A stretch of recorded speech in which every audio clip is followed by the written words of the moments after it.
সবার সাথেই সবার স্মৃতির সাথেই কিছু না কিছু মিলবে। তবে সবচেয়ে বেশি মিলবে হচ্ছে পুরান ঢাকায় যারা বড় হয়েছে তাদের সাথে। আর ব্যক্তিগতভাবে আমার সাথে অনেক কিছু মিলে, কারণ আমি নিজে পুরান ঢাকার ছেলে। গল্পের নামে যেহেতু মহল্লা, তার মানে বোঝাই যাচ্ছে যে বেসিক্যালি এই গল্পের প্রাণী হচ্ছে মহল্লার গল্পগুলো। একটা মহল্লাতে যেমন গল্প চলে, ওই ধরনের গল্প নিয়েই এই ধারাবাহিকটা এগিয়ে যাবে। এই ধারাবাহিকটা বৈশাখী টিভিতে প্রচারিত হবে। আর এই ধারাবাহিকটা তো পরিচালনা করছেন আমাদের শ্রদ্ধেয় বড় ভাই ফরিদুল হাসান, আমার খুবই কাছের একজন নির্মাতা। এই তো আমি আছি, আর অনেক মেধাবী শিল্পীরা আছে এখানে। সোহাগ ভাই আছে, নবী ভাই আছে, আবদুল্লা রানা ভাই আছে, রকি খান আছে, তিথি আছে নায়িকাদের মধ্যে। নায়িকাদের মধ্যে আরও আছে সুস্মি, র্যাঙ্কিংয়ে কিছু একঝাঁক নতুন ছেলে মেয়ে আছে, অনন্যা আছে। সো খুব ভালো কাস্টিং আছে, দর্শক দেখবে আই গেস।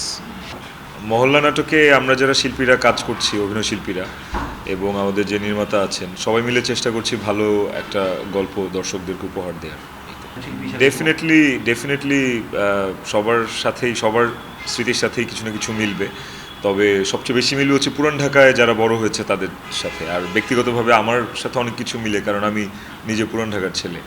এই নাটকের মহল্লার কাছে চাওয়া এটাই, যেন সবাই ঠিকঠাক মতো কাজটা করতে পারি এবং এই কাজটা নিয়ে দর্শকদেরকে আনন্দ দিতে পারি, এতটুকুই চাওয়া, সবাই মিলে একসাথে। দেখেন, আমার মনে হয় যে মহল্লা কেন্দ্রিক গল্প, মহল্লায় যারা বড় হয়েছে বা মহল্লায় যারা দীর্ঘদিন ধরে থাকে, সবার তো নিজস্ব কিছু গল্প আছে।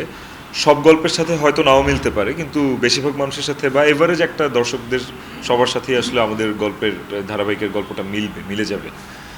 তো এই তো।